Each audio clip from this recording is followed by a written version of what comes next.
was gonna, the title of the article. Matter of fact, it might make the front cover of the Spectrum. Might be on USA Today. Exactly. I won't say that I'm a long way from the studio, but you can't see the studio from where I had to park. Oh, really? Huh. So you were parking in Istanbul. Laverkin. Istanbul. You took the train, the subway from Laverkin I to... took the...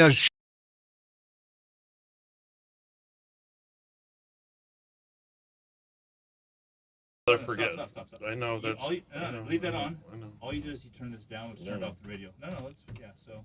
My bad. No, you're fine. Turn everything else Please, back on. please forgot. You're fine. Please, Father, for I have sinned. So we'll. This is the error I got. I got. Wait. So we'll do that button. So can I do? Just wanted to come in and interrupt your show. That's all. No. It's okay. Oh, by the way, we're on.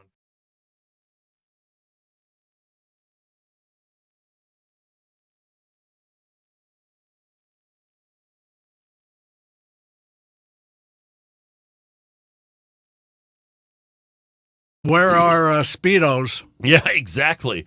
Well, I prefer thongs. Yep. So anyway, exactly. Well, I prefer exactly. Well, I prefer thongs. Yep. So anyway, our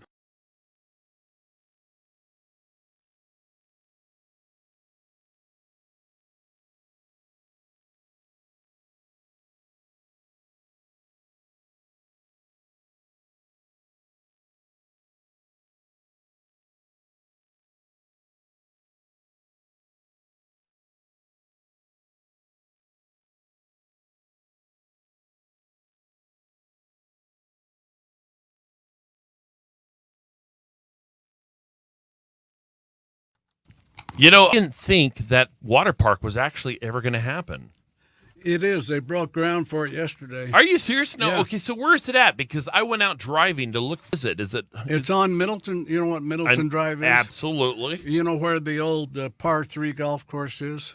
Oh, yeah. Yeah, I think it's between there and the train. And there's not much else they can do with that property. So, Is it really? Yeah. Well, that's probably not a good thing for the kids. No. Did I tell you that I'm trying? I'm actually. It's called the Rocket, where a church shoots people up in the sky, or the one on the stratosphere. Yeah. In Las Vegas, where it shoots people up in the sky. We need something, because we are. Good idea. So I was thinking we could put that over by the Tabernacle Church, like in that parking lot. Well, yeah, but that's not high enough, really. I mean, if you're gonna, scare them, you want to go high, like 2,000 feet. Or we can have a zip line from the Tabernacle down to the Ferris wheel or to the carousel. How about to Thunder Junction? That's a great idea. Zip line. Zip line from the Tabernacle to the Temple to Thunder Junction. That sounds like great. We should do that. All right, folks. So if you'd like to join the show, Garden Show, of course, we would love to do is log on to funandgarden.com. Also, they can ask What? They can ask Harvey. Mascot. Yep. Yeah, he's been answering questions, gardening questions. That's awesome. Yeah. For hell this morning, and I haven't come out of it yet. So what's going on with your sprinklers? That manifold that I spent 2 weeks building blew apart, and I had to do the emergency leak repair thing. Oh, that's not good. Oh, yeah, when the summer of the sprinkler. Well, I did some gardening this past, as you know, in my front lawn that isn't growing any grass whatsoever. It's completely bare. So let's see. I raked it up a little bit, to prepare for some seed. Yeah. Yep. So I threw some seed on it, and then I put some topsoil on it, put water on it, and I'm hoping for the best. Good man. Hope springs eternal, as they say. Well, everything I grow dies. So yeah. At Lowe's said. But here's the thing. If you actually water it, Artie, I know that's the second part that you have the problem with is the water. Oh, come on, Artie. Yes, I've been taking a couple of pictures of water. Some of the people some of the time, but you cannot fool me. No, I don't have a sprinkler. I use a big pitcher of water, that I normally use for Kool-Aid, and I fill that up 3 times, and I dump it on the corner grass, hoping that will work.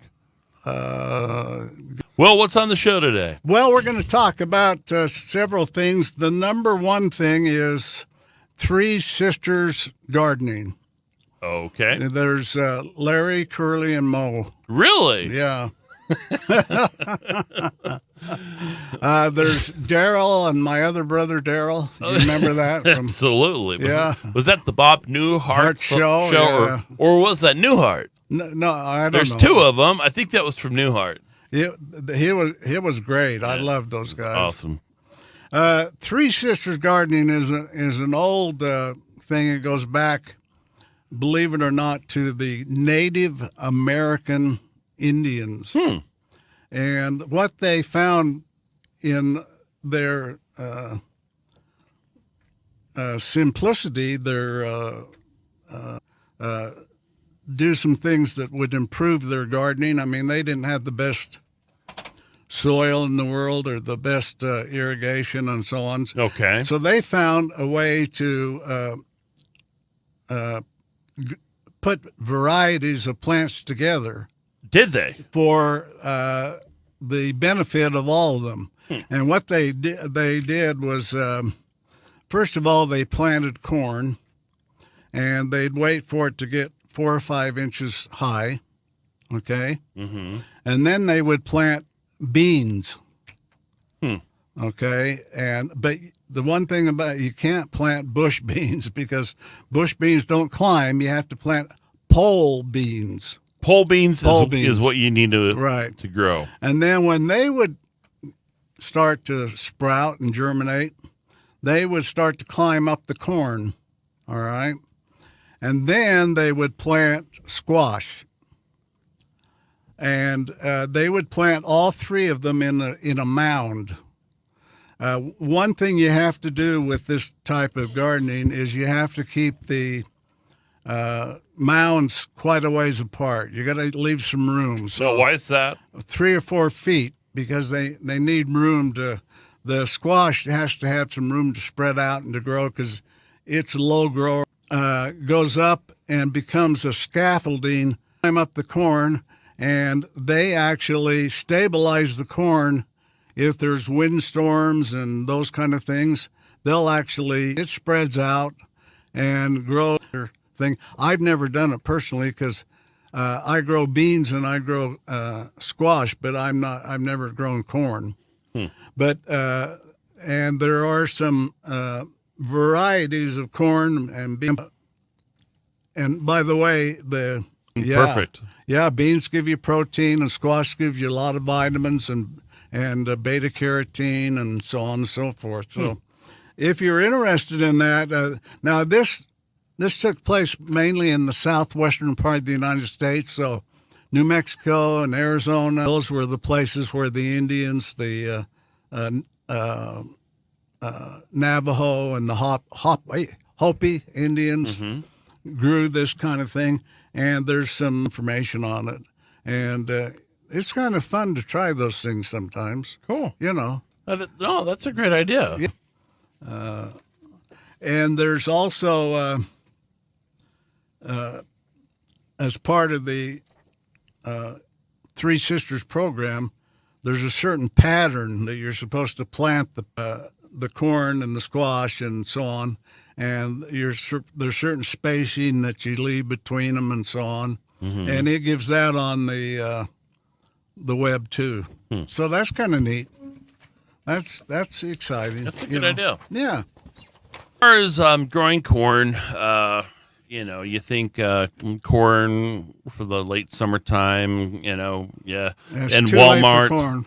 Walmart, they had during the summertime, they had corn those trash baskets in the produce section where you can husk your own corn and then you think about corn during the fall where you have those corn.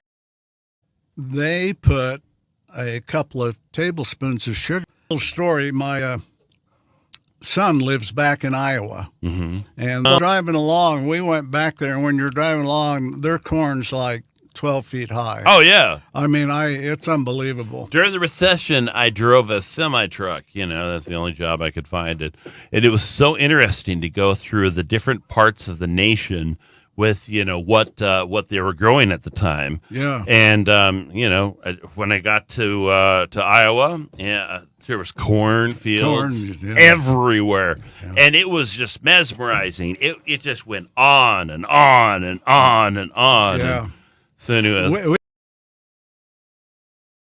interesting to. He was showing us around, and he took us over on the. He lives in Lamar's, Iowa, which is where the Blue Bunny headquarters is. Oh yeah, yeah. His wife worked for Blue Bunny when they were here, and when they moved back there, they took her back with them, and he moved the family back there. So anyway, he took us over, and there was a railroad spur. Mm-hmm. Okay, and they had these trucks coming in with the corn they'd harvested, and they put it up in these silos, these giant concrete buildings. Sure, they're humongous. Yeah, oh yeah. I mean, they're like 200 feet high or something, and there's 3 or 4 days to fill this train. No, it doesn't. Because it has 120 cars on it. 120 cars. My goodness. And they're full of popcorn. And from there, they take it to Chicago,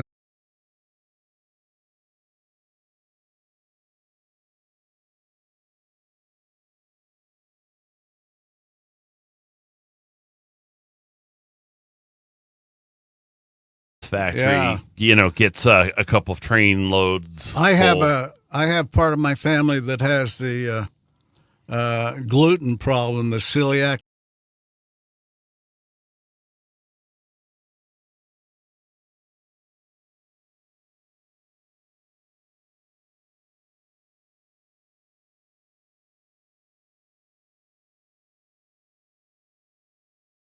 That I tried to grow some things in. You actually did some splits, and I put some of those splits in the planter, and of course everything I grow dies. Yeah.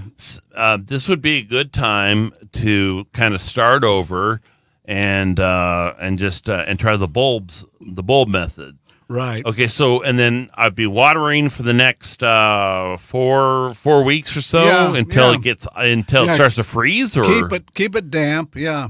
Okay. And the cooler it gets, the less water you have to put on to keep it damp. Okay. And the alternative method to that is this article deals with plant.